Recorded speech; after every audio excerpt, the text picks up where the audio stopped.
Saturday night, and I am attempting to catch up on my recorded lectures. So I'm going to talk to you today about the immune system. So,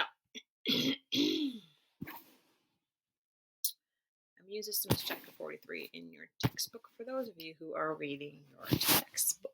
And if you're not, I get it. It's a big textbook. So, we're going to talk about the immune system. I know some of you did this for your anatomy project or are planning on doing it for your anatomy project. Either way, so you may have a little bit more. Let me move myself so you can actually read the screen. There we go. So you may have a little more understanding of it than others, which is fine. So we are going to start with our 3 lines of defenses. So 2 of them are non-specific and 1 is specific. And what that means is non-specific means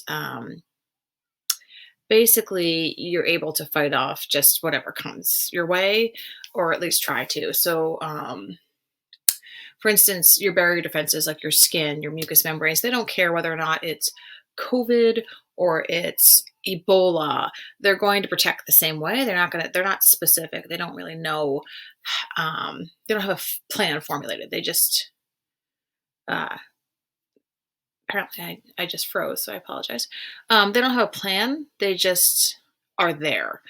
Same thing with the internal cellular defenses. When we talk about things like macrophages, things that just whatever they find, they can eat and try to destroy it that way. Those are non-specific.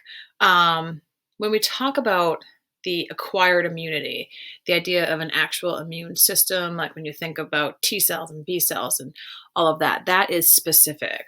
So that requires exposure to something first, and we'll get into that later. And then you basically have some sort of plan on how to destroy it the next time. So we'll start with the first line of defense, which again is non-specific. So you have your skin and your mucous membranes. Their job is to trap microbes. So it's a barrier.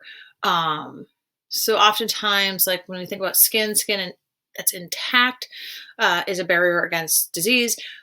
But unfortunately, like if you get a cut in your skin, it can lead to things like flesh-eating bacteria. Now, that's like a stretch. That doesn't happen very often, so don't go around panicking. But that's typically why when you get a cut, you want to clean it out, because anything that's on the outside of your skin can now get in because there's a break in the barrier. Your mucous membranes also secrete lysosomes, which also is in your tears, oddly enough.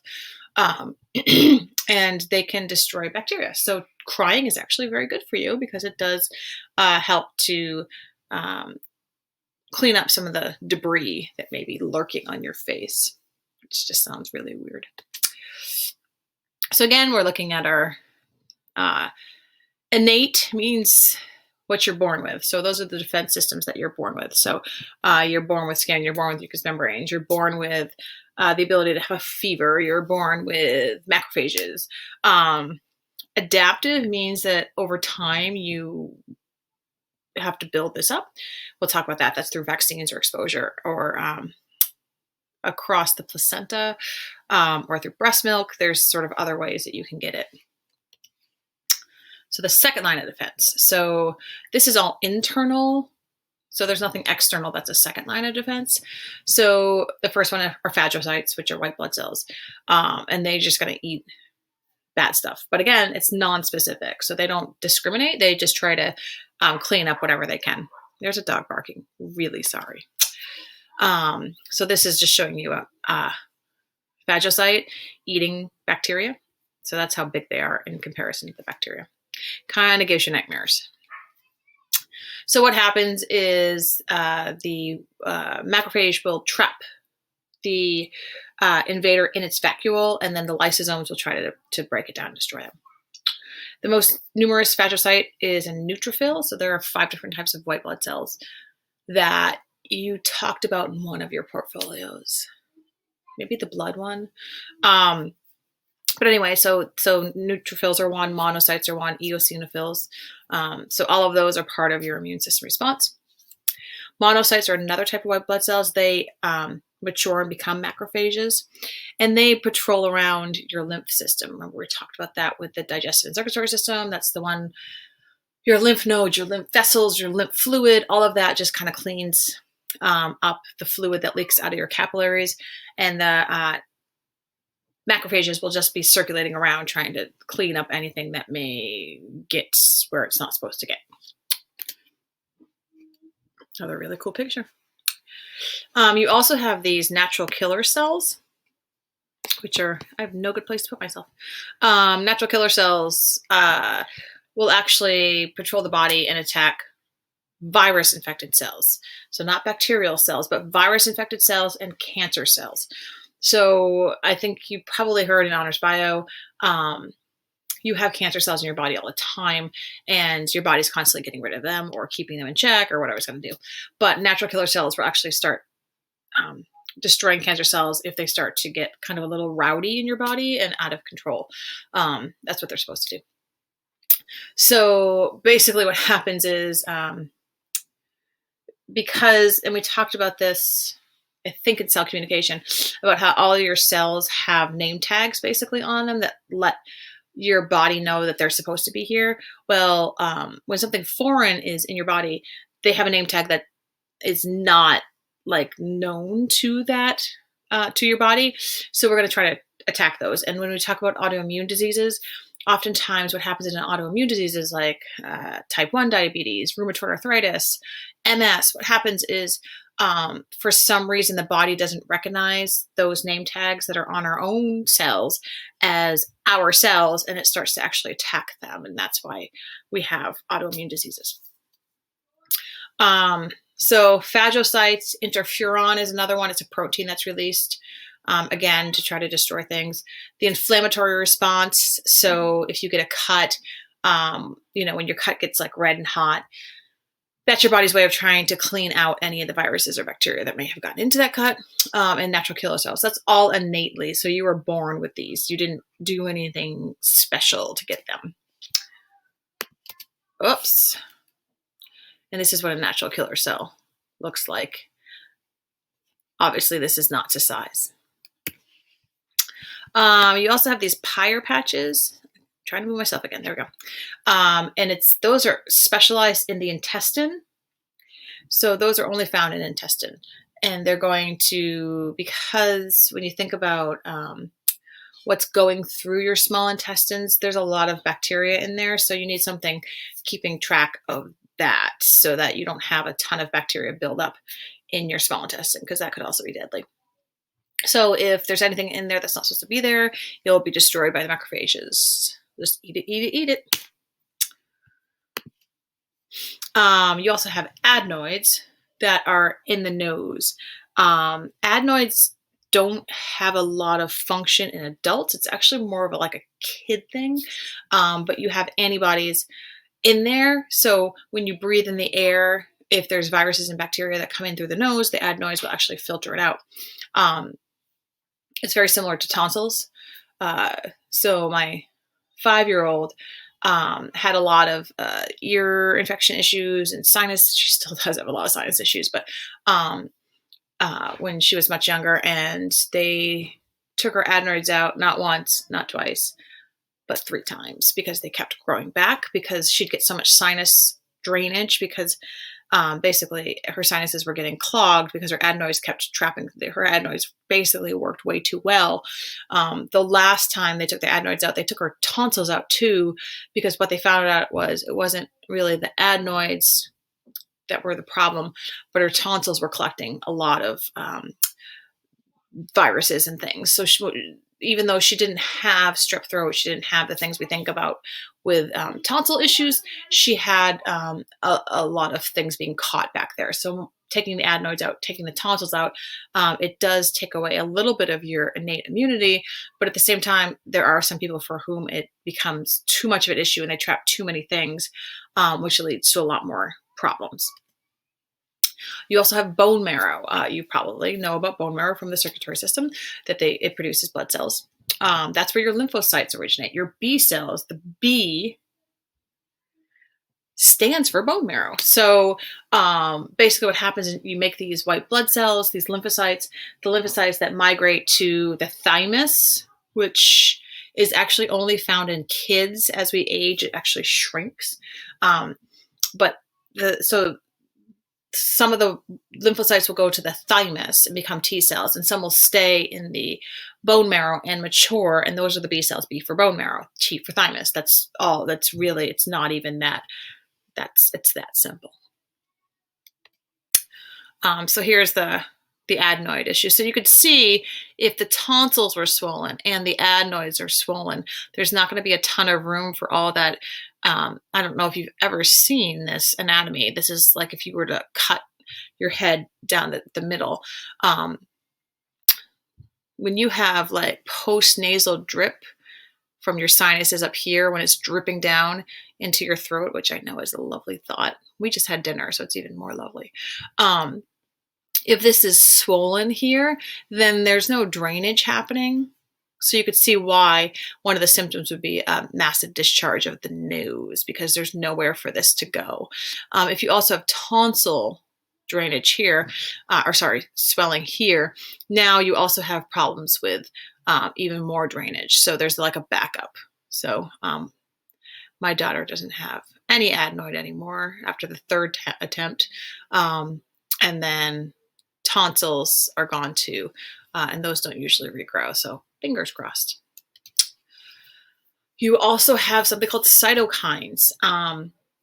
So if we find basically an antigen, remember antigens are the name tags on the surface of cells. So if we find an antigen that we don't recognize, we can release cytokines, which are just little proteins that can help activate other cells to kind of come in and help out.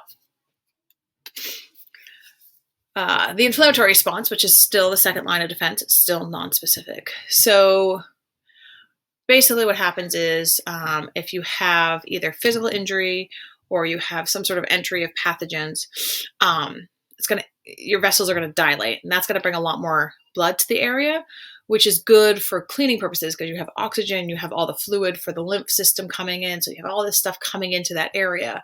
But it also causes inflammation because of that. So your body can release something called histamine, which if you have allergies, you've probably taken Benadryl, which is an antihistamine. Unfortunately, for some people, allergies are a form of an autoimmune disease, in that your body sees something that isn't harmful, like dust, as something that is harmful, and releases a bunch of histamine in response to it. And so antihistamines block the histamine release process, or in theory do, or at least reduce it so that you're not producing as many histamines. And histamines give you inflammation. Inflammation can lead to things like runny nose, sneezing, itchy eyes, those sorts of things. So the permeability of capillaries is going to go up. Again, I told you that because you have more blood flow, you're going to have more blood.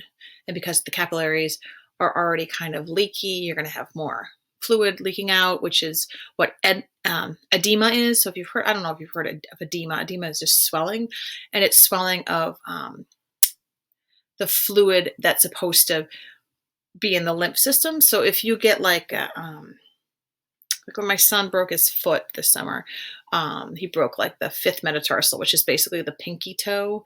It wasn't really that big of a deal, except for he had this huge swelling on top of his foot because of this process. So all this, because there was vasodilation at the foot area, there was an increase in more fluid that was brought in by the blood. And so you get this edema going on, this fluid. And eventually with, when you get an injury, oftentimes they tell you to like ice it. And the icing actually causes the vessels to constrict. And so by constricting, obviously, we're going to decrease how much fluid we're bringing to that area. So oftentimes we want to try to bring that down. So this is what happens in antihistamines. People who have, this is more like what histamines can, this is actually cool if you take a minute to move my head and actually look at it. My head does not want to move. There we go. So when you, if you ever look at this, it's really interesting to see what histamine does, because we often just think of things like runny nose and sneezing, but there's, which is down at the bottom. I don't want to move the pointer because that whole bar comes with me, but these are all sorts of the things. This all like falls under what can happen with histamine release. So some people will end up feeling like they'll feel nauseous, they'll vomit. Some people get a headache with allergies, or they feel dizzy, that's vertigo. So stomach aches. So some of these things are a little less common than others, but pretty interesting stuff. Let's see if it will let me go. Come on, there we go. You also make something called an interferon. Come on, let me move. Let me move. Interferon is a warning protein. And so when a virus is infected, it releases this interferon, which is a protein that basically lets other cells know we've been invaded, which is kind of cool. It's like sounding the alarm, basically. And then we have a complement system. You don't need to know too much about this, but just know there's 30 different proteins. They have lots of different functions. Some can actually like bust open virus, because remember, viruses have to infect cells. And so complement can actually, some of them can actually destroy the invader by convincing them to self-destruct. So come on. And this is showing you interferon. All right, so let's talk about acquired immunity, because that's the true heart of the immune system. Now, acquired immunity is just that. You can only acquire it after you've been exposed. So it's very specific. So we're talking COVID, we're talking the flu virus, we're talking the thousands of rhinoviruses, which you know is a cold, measles, mumps, tetanus. That's like all acquired immunity examples. So you basically are functioning off this idea of receptor proteins. We've talked about this and talked about this and talked about this. But because we have those receptors, cells can actually lock into those receptors and recognize, I know this pathogen, and know how to destroy it. So this is a slow process because you have to actually acquire it. That's why they tell you your flu shot may not kick in until like 2 weeks or so, because your body has to actually formulate a plan. So this only comes from lymphocytes, which we talked about B cells and T cells. B cells are known as the humoral response, and the T cells are the cell-mediated response. So those are the differences between those. B cells also mature in the bone marrow, as I told you, and the T cells mature in the thymus. And this is just showing you stem cells and what they can become.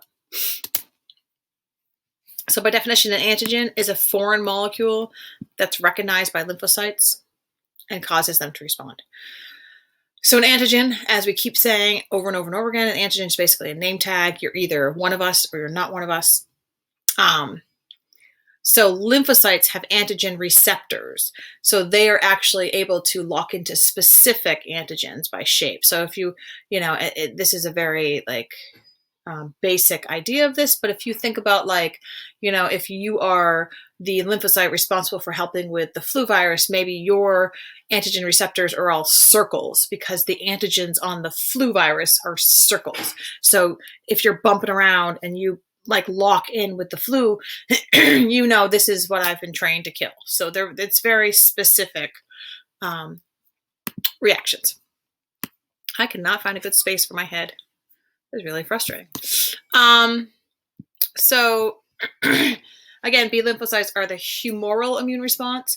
They are responsible for pathogens outside of cells. So they don't actually that's why T cells are called cell mediated, because they're actually going into the cell and they're destroying it.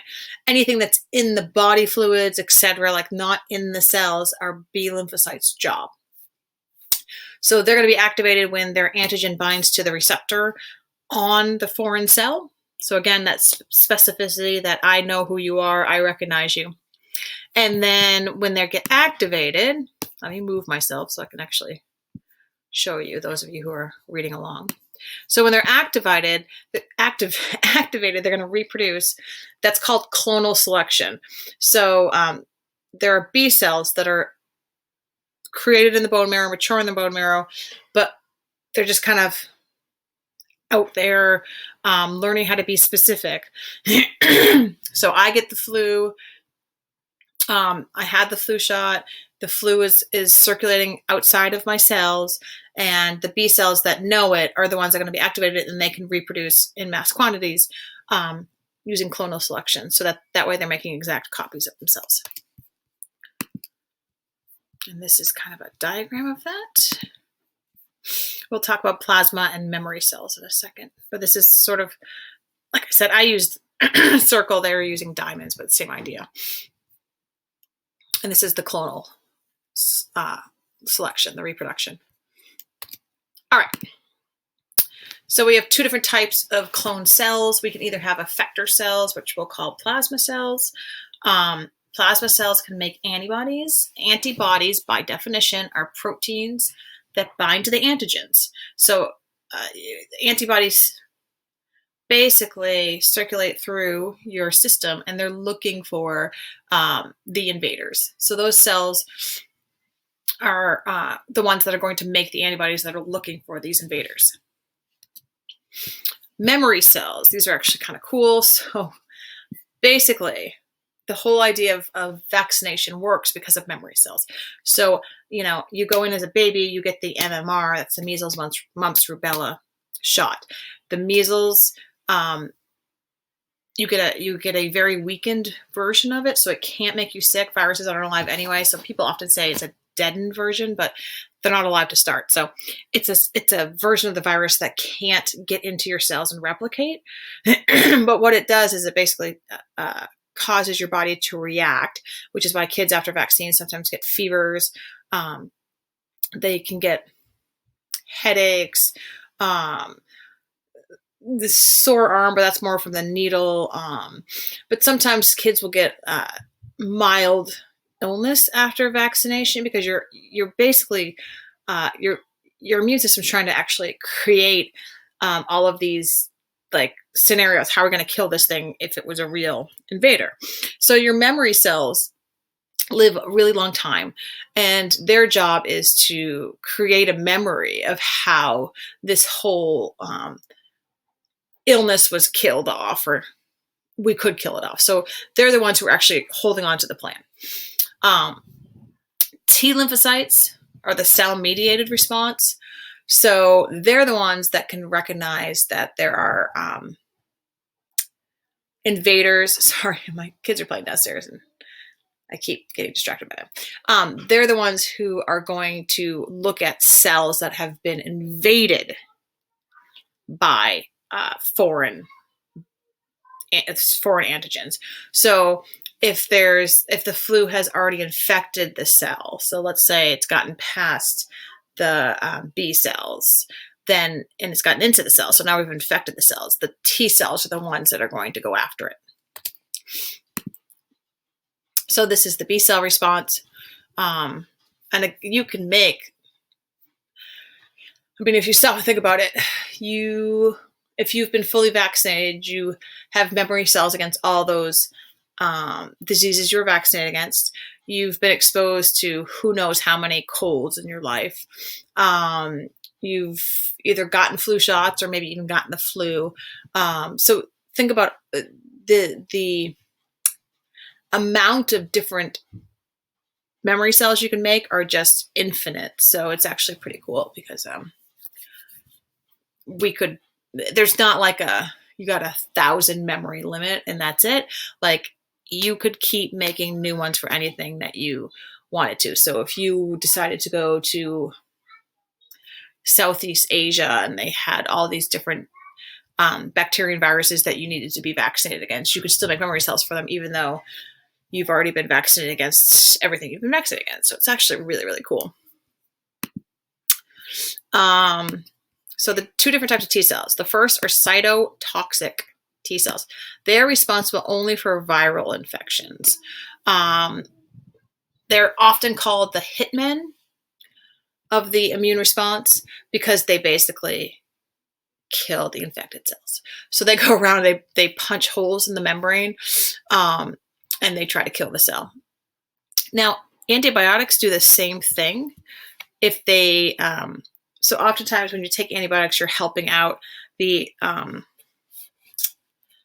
T cells, kind of speed it up, because you may have had too much of an overwhelming infection and your T cells can't get it all. So the antibiotics will do the same thing.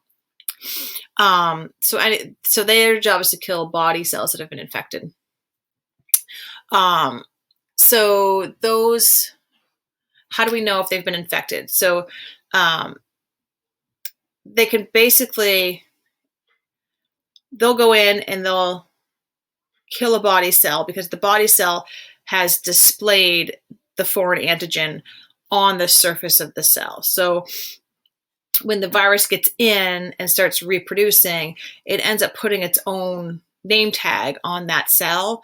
So now, even though there are name tags on there for you, there's also name tags on there for the foreign invader.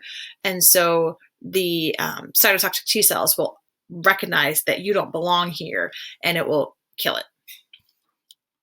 It can also do that with tumors. So, all right. There are two different types of what we call major histocompatibility cells, major histocompatibility complexes. And those are things that are proteins that are on the surface of cells.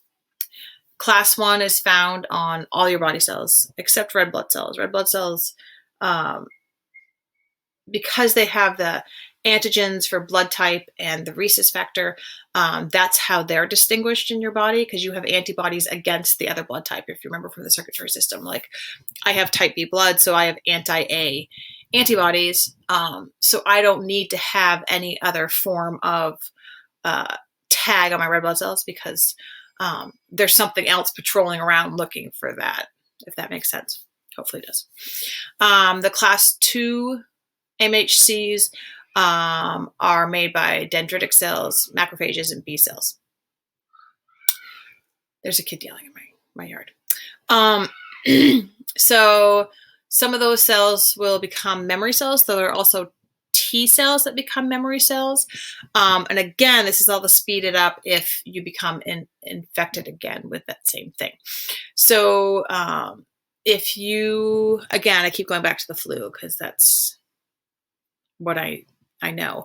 But if you get the flu vaccine, it doesn't mean you're not going to get infected by the flu. What it means is your illness will probably be a shorter duration and less severe. And that is because of the memory cells. Because you've already made memory cells against that flu, then if you actually do get infected, then you already have a plan in place and it's going to be a much more mild version of the flu. And that's the same for measles. I mean, the chance of you getting exposed to measles, because, you know, our vaccination rates are, I mean, they're dropping, but they're still up there. It's low. So you may not know that one. Chickenpox, when I was a kid, before they had the vaccine, that was one where if you got it once, you got it pretty bad, you know, because chickenpox went around a lot. You could still get it again, and some adults get it again as adults. And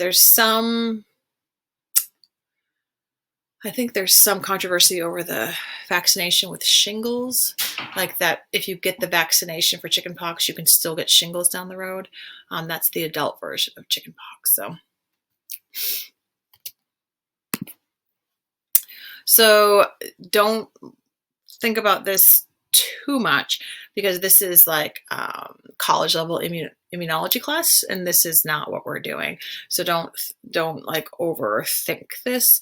I just wanted to show you the picture of the antigen presenting cell is the infected cell with whatever it's infected by, and so it's showing a MHC here, and this T cells recognizing that this is foreign, And so it's going to basically destroy it. So that's what's happening over here. So don't worry about the pictures too much. I just wanted to show you that it's displaying the MHC with the new antigen. See that? This was the antigen from the virus or bacteria, whatever's in here that's not supposed to be here. And it's displaying it on the MHC. And that's why the T cell's like, oh yeah, you're not supposed to be here, so I'm going to kill you. You also have these things called helper T cells. And it's exactly what it sounds like. This is one of those ones where they did a pretty good job in like naming things. The helper T cells help. They are the communication cells for the humoral, which is the B cell, and the cell mediated, which is the T cell. They communicate between the two. So what happens is if they bind to an MHC on the antigen presenting cell, which we just looked at, oh, wrong way, here.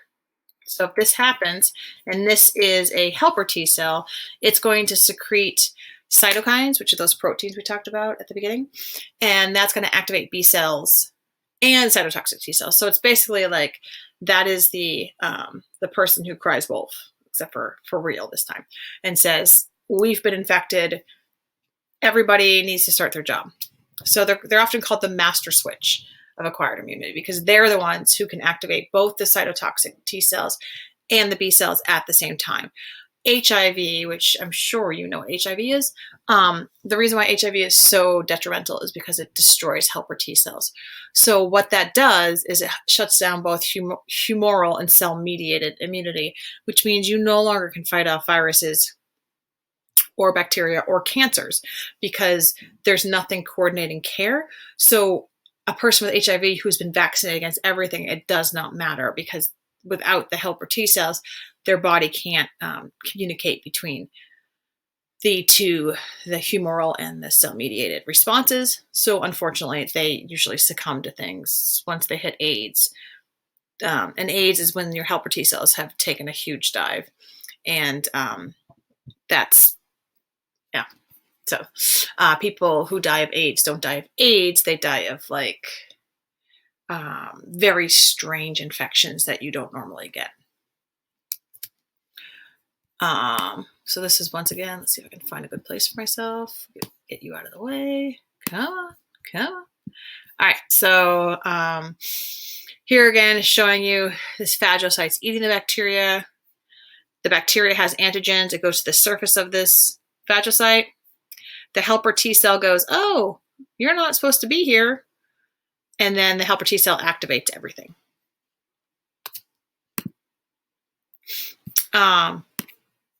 So your primary response, when you are first exposed to something, so that's whether you get sick with it or whether you get a vaccination. Again, a vaccination can't really make you that sick. So that's good stuff. But this is oftentimes why, especially we're seeing with COVID, I hate to keep coming back to COVID because it's a bummer, but with COVID, we're seeing that they're telling you to go into quarantine for 14 days. And one of the reasons why is because there's a delayed response between when you've been exposed and when you might get sick. And this is sort of why.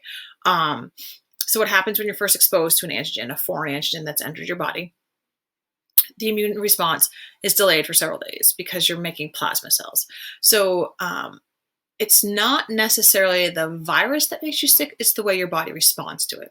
So again, what we're seeing with COVID is that unlike your typical cold or flu symptoms where you may have a runny nose as your body's trying to fight it off, or cough, or we're also seeing the secondary issues with blood vessels and heart involvement. So the way your body's responding to it is very different than other viruses, which is again why people have been kind of concerned. But that's why it takes time. I know as a parent of 4 kids, when one kid gets sick, it's not going to be necessarily they all get sick at the same time. Oftentimes there's a delay between kids, and that's because one kid just got exposed from their sibling, and it's just going to keep going down the road. But if you were to get exposed to that again, the next response is going to be much quicker. So it's also going to be more potent because of memory cells. So you'd fight it off faster. That doesn't mean you won't get sick. You might have mild symptoms. You might not feel as great. And oftentimes you'll hear like older people talk about thinking they're fighting something off and then they never get sick. And that's why. The older you get, the less sick you tend to get with things like colds, things that are not that dangerous because those memory cells are still kicking around. Things like the flu and things, unfortunately, like COVID, the reality is those memory cells don't last forever. And we saw that with, if you guys are old enough, right? Yeah. We saw that with the pertussis outbreak at Falmouth. And it was with people that had been vaccinated as kids. But what we discovered very recently about pertussis was that the memory cells actually don't last forever. So unfortunately, that is one that you need to get the booster for so that you can make more memory cells. So some vaccines we have are great with long-term memory and long-term immunity. And then we have these other ones that you have to get every few years. And then there's some that you have to get every year, like the flu shot. And part of the flu shot issue is different strains crop up every year. So unfortunately, for those of you who don't like needles, it's one of those deals where it's understanding that your immune system some of the memory cells don't last forever. All right. So the things that are awesome about our immune system, the specificity is incredible. As I said, the diversity piece, your immune system can respond to millions of different invaders. And so think about that. How many lymphocytes are on reserve just waiting in case and something new crops up that we need to respond to. I hope you cannot hear my daughter singing the ABCs. If you can, well, it's a little entertaining, right? The memory. So your immune system can remember antigens it's seen and react quickly every single time they've seen it. It's acquired, and it's acquired because of those memory cells. So remember, this is not something that you're just born with. You have to be exposed to things. And you'll hear people talk about kids, like little kids getting dirty and eating dirt and playing in the mud because it builds up their immunity. And it's actually true. If you have a child that is never exposed to older siblings that go to school, or if they themselves don't go to daycare where they're going to be exposed to other kids, or if they don't play play outside a lot, if your house is like obsessively clean, you're actually not helping your child build up an immune system because they're not being exposed to anything. So while they may not be sick now, down the road. So what is supposed to happen is as T cells are being created, they're supposed to go through like a test run of, do you know how to recognize self versus non-self? And if they can't, usually they're destroyed.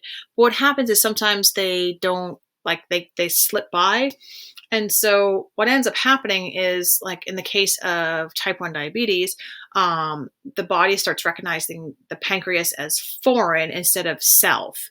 So those T cells can't distinguish and they attack the pancreas. And eventually they render the pancreas useless. Lupus is another one. MS, as I told you about, rheumatoid arthritis. Rheumatoid arthritis is different than arthritis. You see people with like the really like swollen joints and their fingers are really just like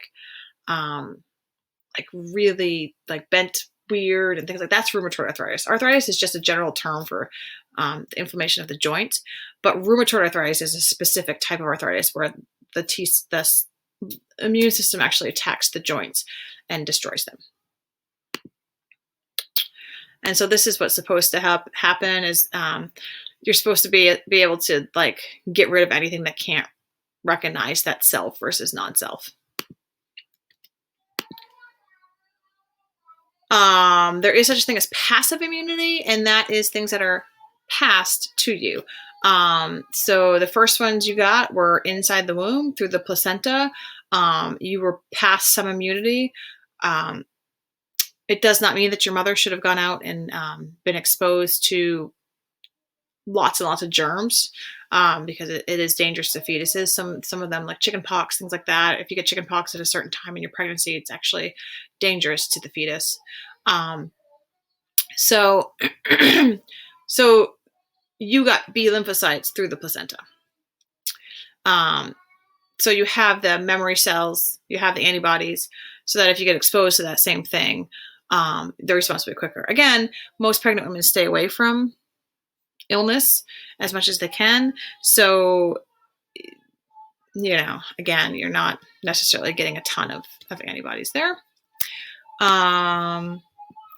It's also you also get past antibodies in the breast milk. So one of the things they tell you is that a baby's immune system for the first 6 months is really, really, really immature.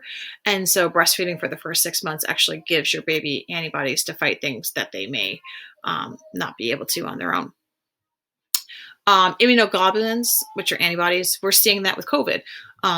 So what we're seeing is people getting plasma that has antibodies for COVID in it as treatment for the disease. You can also do it as prevention for disease. So this has been sort of the new one is now the Red Cross, if you donate blood, they automatically look for antibodies to COVID. And if you have them, they're using them as treatment for people who are really, really sick with COVID. Active immunity is you specifically came in contact with that pathogen. That can happen naturally, like I got the flu and I get the same flu strain again.